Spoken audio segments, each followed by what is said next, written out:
ఇందు గలడు అందు లేడని సందేహం వలదు, ఎందెందు వెతికినా అంతటా గలడు అంటాడు ప్రహ్లాదుడు. అంటే ప్రతి అణువులో ప్రతి విషయంలో దేవుడున్నాడని. చివరికి గణితంలోనూ దేవుడున్నాడు. గణితంతో దేవుడు దొరుకుతాడు అంటే నమ్ముతారా?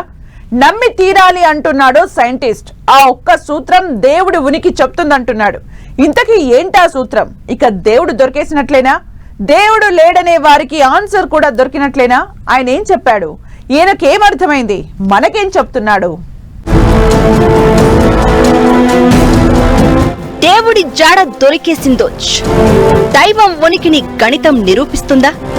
దైవానికి గణితానికి సంబంధం ఏంటి? ఆ సైంటిస్ట్ చెప్తున్న మాటలేంటి? దేవుడున్నాడా లేడా? సమాధానం దొరకని, చర్చ ఆగని ప్రశ్న ఇది. వేలాది ఏళ్ల నుంచి మనిషి పరిణామం చెందుతున్నాడు. దేవుడు అనే మాట చుట్టూ, వాదన చుట్టూ మనిషి పరిణామ క్రమంలో ఎన్నో సంఘటనలు జరిగాయి. మానవాళికి సంబంధించిన ఎన్నో కీలక ఘట్టాలు చోటు చేసుకున్నాయి. దేవుడు అంటే నమ్మకం అనేవాళ్లు కొందరు, ఆశ అనేవాళ్లు ఇంకొందరు, మూఢనమ్మకం అనేవాళ్లు మరికొందరు. ఎవరి అభిప్రాయం ఏదైనా దేవుడు అనే పదం మానవాళిపై ప్రత్యేకమైన ముద్ర వేసింది. దేవుడు ఉన్నాడా లేడా అనే దానిపై ఆస్తికులు నాస్తికుల మధ్య వాదనలు ఎప్పుడూ కనిపిస్తూనే ఉంటాయి.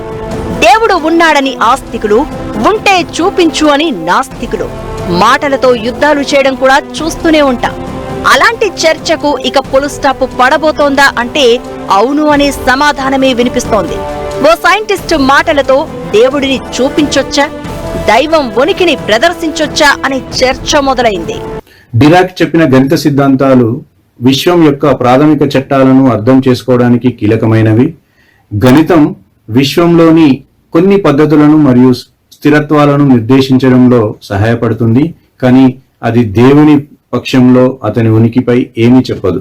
జీవం యాదృచ్ఛికంగా ఏర్పడింది అని చెప్పడం గణిత సూత్రాలలో కాకుండా జీవశాస్త్రంలో, ప్రత్యేకంగా జీవ వ్యవస్థలు మరియు జీవన ఉనికుల గురించి ఉండే అధ్యయనంలో కనుగొనబడింది.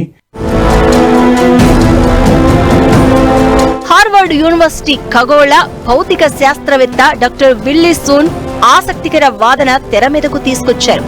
దేవుడి ఉనికిని గణిత సూత్రం నిరూపిస్తుందని సూన్ అంటున్నారు.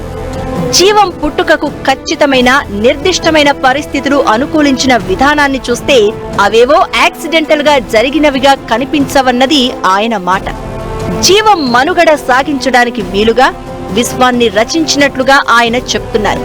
ఇందుకు బిగ్ బ్యాంగ్ థియరీ ప్రస్తావిస్తూ, మహా విస్ఫోటనం జరిగినప్పుడు పదార్థం, వ్యతిరేక పదార్థం రెండూ పుట్టుకొచ్చాయని, పదార్థం కంటే వ్యతిరేక పదార్థం తక్కువ మోతాదులో ఏర్పడడమే జీవం పుట్టుకకు కారణమైందని సూన్ చెప్తున్నారు.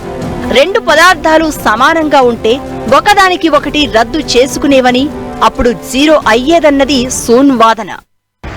అంకెలలో డివైన్ ప్రొపార్షన్ అనేటటువంటిది డిరాక్ కానీ లేదు ఫిబొనాక్సీ నెంబర్ అని 1 1 2 3 5 అనే ప్యాటర్న్ లో మనకి ఫిబొనాక్సీ నెంబర్ అనేది చెప్తుంది. ఇదే ప్యాటర్న్ లో సృష్టి మొత్తం జరిగింది అని చెప్తారు. కానీ మనం ఆ పరమాత్మ యొక్క ఇంటెలిజెన్స్ ని ఈ హ్యూమన్ ఇంటెలిజెన్స్ తోటి గుర్తుపట్టడం చాలా కష్టం. ఇప్పటికీ సైన్స్ ల్యాబ్స్ లో మనం ఏముంది కనుక్కోవాలనే ప్రయత్నం చేస్తున్నాం. ఈ ఇచ్చినటువంటి మ్యాథమెటిషియన్ దగ్గరికి ఎప్పుడు వెళ్ళగలం? పూర్తిగా కనుక్కున్న తర్వాత వెళ్ళగలం. ప్రపంచాన్ని దేవుడే నడిపిస్తున్నాడా లేదా అన్న సంగతి పక్కన పెడితే, ఏదో శక్తి మాత్రం ఖచ్చితంగా ఈ ప్రపంచం వెనుక ఉంది అన్నది చాలా మంది అభిప్రాయం. అయితే సోన్ కూడా ఇప్పుడు అలాంటి చర్చే తీసుకువచ్చారు. మతానికి సైన్స్ విరుద్ధంగా కనిపిస్తూ ఉంటుంది. అయితే గణిత సూత్రం దేవుడి ఉనికిని నిరూపించగలదని హార్వర్డ్ శాస్త్రవేత్తలు చెప్పడం ఇప్పుడు ప్రపంచాన్ని ఆశ్చర్యంలో పడేస్తోంది.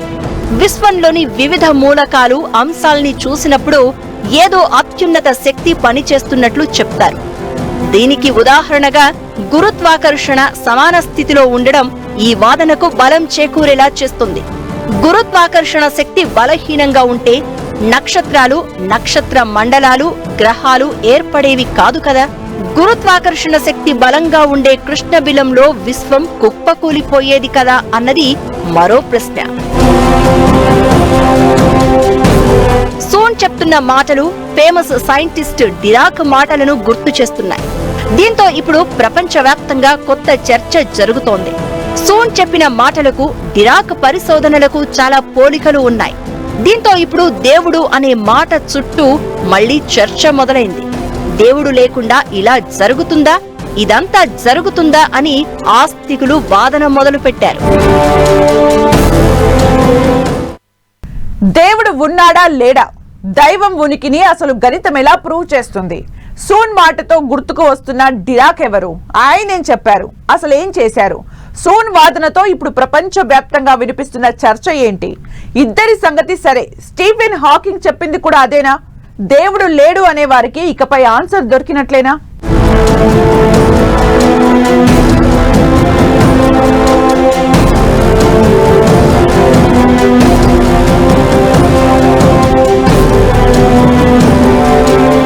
ఈ ప్రపంచం విశ్వమంతా ఓ పద్ధతి ప్రకారం జరుగుతుందని, ఇలా జరగాలని ఉంది కాబట్టే అలా జరిగిందంటూ బిగ్ బ్యాంగ్ థియరీని తెర మీదకు తీసుకువస్తున్నారు డాక్టర్ విల్లీ సూన్.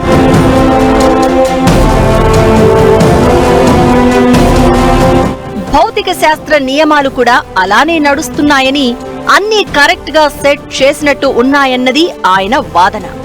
ఇవన్నీ యాదృచ్ఛికంగా జరుగుతున్నాయంటే నమ్మశక్యంగా లేదని, దీని వెనుక ఏదో ఒక శక్తి ఉందని, అదే దేవుడు అని ఆయన గట్టిగా చెప్తున్నారు. దీనికోసం Cambridge university maths scientist Paul Dirac చెప్పిన ఫార్ములాను ఎగ్జాంపుల్ గా చూపిస్తున్నారు. నిజానికి 1963లోనే ఈ మిస్టరీపై పాల్ డిరాక్ స్వయంగా మాట్లాడారు. ప్రకృతి చాలా లోతైన, అందమైన, క్లిష్టమైన గణిత సూత్రాలను పాటిస్తుందని, విశ్వం నిర్మాణం ఇలా ఎందుకు ఉందో అర్థం కావడం లేదంటూ కామెంట్ చేశారు. దేవుడు గొప్ప గణిత శాస్త్రవేత్త అయి ఉంటాడని, అందుకే ఈ విశ్వాన్ని అంతా లెక్కలు వేసి క్రియేట్ చేసుంటాడని అన్నారు. డిరాక్ ఈ మాటలనే ఇప్పుడు సూన్ ప్రస్తావిస్తున్నారు. దేవుడు ఉన్నాడని వాదిస్తున్నారు. మత విశ్వాసాల్లో దేవుడు ఏమిటి? దేవుడు లేని దాంట్లో అన్నిట్లో పరమాత్మ ఉన్నాడు.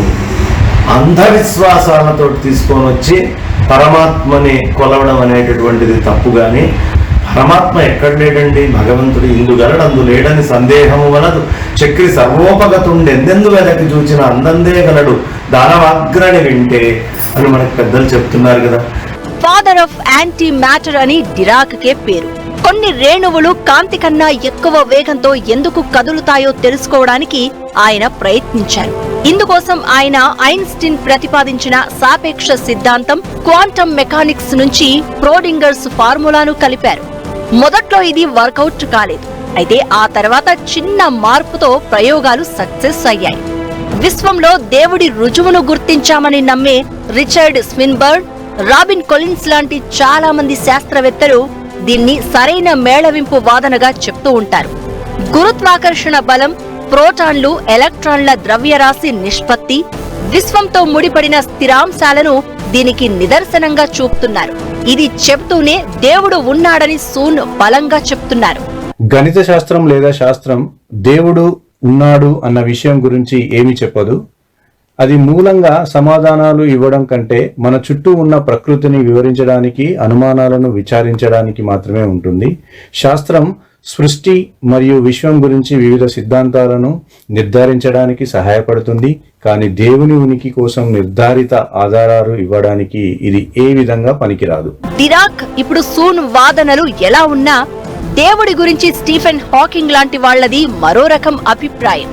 తన చివరి పుస్తకం brief answers to the big questions లో దేవుడిపై తన అభిప్రాయాన్ని స్పష్టంగా చెప్పారు హాకింగ్. ప్రకృతి నియమాలే దేవుడి పని అని అనుకోవచ్చు, కానీ అది దేవుడిని నిర్వచించడం వరకే పరిమితం అవుతుందని, ఆయన ఉన్నారని నిరూపించలేమంటూ హాకింగ్ చెప్పుకొచ్చారు. మనం ఏం నమ్మాలన్నా మనిష్టం, అయితే దేవుడు లేడన్నదే తనకు కరెక్ట్ అనిపిస్తుందంటూ రాసుకొచ్చారు. ఇలా సూన్, స్టీఫెన్ హాకింగ్ ఇద్దరు రెండు వేర్వేరు అభిప్రాయాలను చెప్పారు. ఒకరు గణితంలోని అందం దేవుడికి నిదర్శనమంటే మరొకరు సైన్స్ మాత్రమే అన్నింటికీ సమాధానం అని నమ్మారు.